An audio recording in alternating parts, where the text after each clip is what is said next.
Hi, my name's Colton Jansen, and today I want to share with you one of my favorite time-saving tricks on Photoshop, which is using the batch processor to edit dozens of files or dozens of images at once.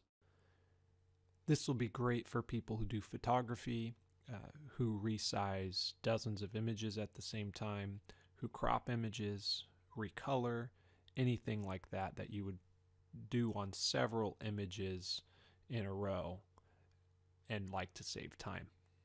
So the very first step is to take your photos, your original photos, and put them in a folder.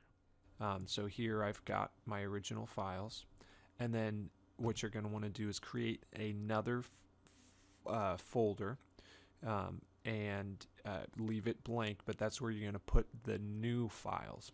All right, and it is blank. So after you've got those, what you're going to want to do is open your first image that you're going to do your edits on. And so that one is this for me.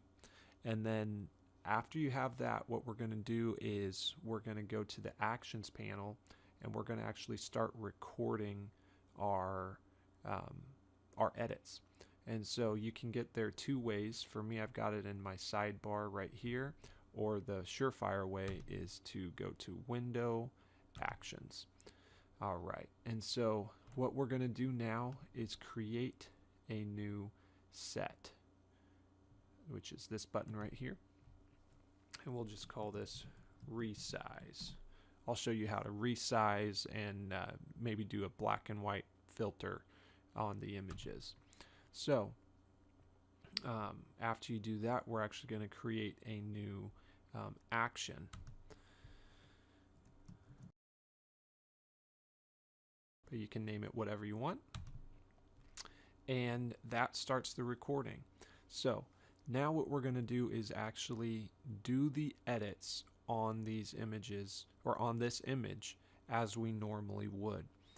So in this case, I'm going to crop it to a square, and I'm going to use canvas size to do it. I'm going to go pixels, and I'm going to make it 800 by 800. And yes, I do want to crop. There we go. So I made a crop. That action was recorded. And now I'm going to do black and white. There we go. So you would use this to record whatever steps that you would be taking on your image. And then once you're happy with it, we're actually going to record the saving process. And so basically we're telling Photoshop to do exactly what we're doing on every file that we tell it to do it on. So I hope that makes sense. So I'm going to go to export. I'll do save for web devices. I'll leave it default, but you could change those to whatever you want. You could use this to help shrink file sizes, all that. And then I'm going to choose a folder. Right now, again, the new files folder is where I'm going to put it. Here we go. And I'm going to save. And we're almost done. If you're going to use this edit on dozens or even up to hundreds of images, we're going to actually want to record the closing of the file as well. So what I'm going to do is close this. Make sure you do not save changes so you can preserve the original. And so now we've got it closed. The recorder is actually still working right now. So all we need to do to stop it is to go to Windows, Actions, and we'll hit the stop recording right here, and we're done. Done with the recording. So everything we did from the start of that recording to the start to stop, was recorded in our basically in our actions. So now we're going to go to the batch editor, which is found at File, Automate, batch. Okay, file, automate batch. And it's going to bring up our batch command window. And it automatically selects the last action that you recorded. So now we're going to choose a source.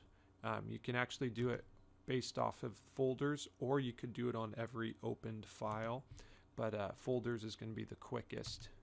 So now you're going to go through your computer, select the folder that your original files are in.